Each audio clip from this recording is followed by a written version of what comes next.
बड़ी हो सकती है, 6 टायरी नहीं है, ज़्यादा बड़ी लगती है, लगभग 10 टायरी मुझे लगता है हो सकती है। अभी फिलहाल कुछ बता नहीं सकते, गाड़ी की कंडीशन ही ऐसी है। फिलहाल तो अभी हम बंदे को निकालने में लगे हुए हैं, इसलिए कुछ नहीं बता सकते, क्योंकि गाड़ी की तरफ हमने फिलहाल देखा नहीं, गाड़ी की कंडीशन भी ऐसी हो चुकी है। नहीं, ट्रक है, सेफ लोडेड ट्रक है।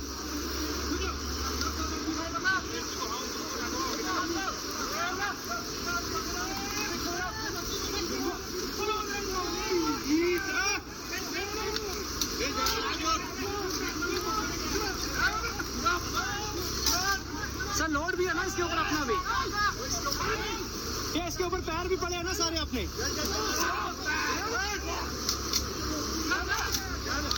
आराम से आराम से।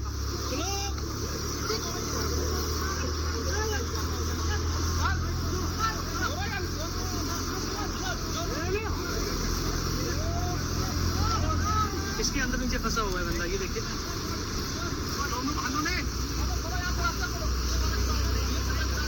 एप्पल लोडेड है जी भाई, 23 RR।